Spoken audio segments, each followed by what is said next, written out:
Hi guys, இந்த மாதிரியான wax Vinayagar ஸ்டாச்சூஸ்லாம் எப்படி செய்யலாங்கிறத பார்க்கலாமாங்க.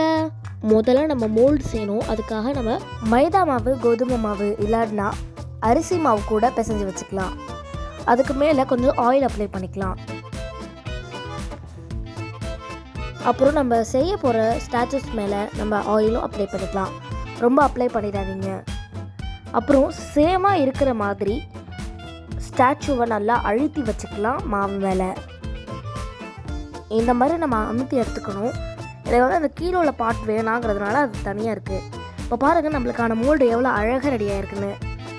பட் கீழே வேணாங்கிறதுனால தான் கீழே மாவு போட்டு மூடி வச்சுருக்கேன். இனிமேல் அந்த சிலை நம்மளுக்கு தேவைப்படாது. இப்போ நான் வந்து ஒரு கேண்டில் எடுத்திருக்கேன். நீங்கள் அந்த டியூப் மாதிரி உள்ள கேண்டில் கூட எடுத்துக்கலாம். இப்போது இந்த மாதிரியான கேண்டில்ஸ் பார்த்திங்கன்னா கீழே வந்து அலுமினியம் ஃபாயில் போட்டிருப்பாங்க. அந்த ஃபாயிலை வந்து நீங்கள் பிரித்து வச்சுக்கணும். இப்போ நான் காட்டுற மாதிரி கேண்டிலை நல்லா கட் பண்ணி வச்சுக்கோங்க.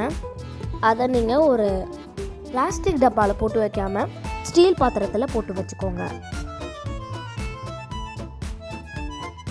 இந்த சிலைக்கு நான் க்ரீன் வேக்ஸ் யூஸ் பண்ணேன். இதுக்கு நான் வந்து எல்லோ வேக்ஸ் யூஸ் பண்ணியிருக்கேன். இப்போ வெள்ளை கலரில் தான் வரும். இந்த மாதிரி லோவாக அடுப்பில் வச்சு காய்ச்சிக்கலாம். இப்போது இந்த மாதிரி காய்ச்சி வச்சுருக்கிற வேக்ஸை எடுத்து நம்ம அந்த மோல்டு மேலே ஊற்றிக்கலாம். இப்போ நான் சொன்ன மாதிரி எல்லோ வேக்ஸ் தான் வந்திருக்கு. இது நீங்கள் ஃப்ரிட்ஜில் கூட வைக்கலாம், இல்லைன்னா நீங்கள் சன்லைட் ரூம் கூட வைக்கலாம். நான் ஃப்ரிட்ஜுக்குள்ளே வச்சுருக்கேன். நீங்கள் ஃப்ரீசரில் மட்டும் வச்சிடக்கூடாது. நம்ம விநாயகர் பார்த்திங்கன்னா ரொம்ப அழகாக ரெடியாக இருக்கார். இப்போது நம்ம அந்த மாவை வந்து ஸ்லோவாக ரொம்ப ரொம்ப ரொம்ப ஸ்லோவாக பிரித்து விட்டுக்கலாம். பாருங்கள், இந்த மாதிரி நம்ம பிரித்து விட்டுக்கலாம். இல்லைனா இந்த மாதிரி நீங்கள் அமுக்கி சைடாப்பில் கூட எடுக்கலாம். இப்போ இந்த மாதிரி மேலே வருது பார்த்திங்கன்னா, அந்த மாதிரி நீங்கள் எடுத்துட்டிங்கன்னா அது உடஞ்சிரும்.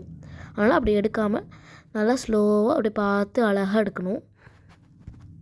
இப்போது இந்த விநாயகர் பார்த்திங்கன்னா அழகாக நம்மளுக்கு வெளில வந்துட்டார்.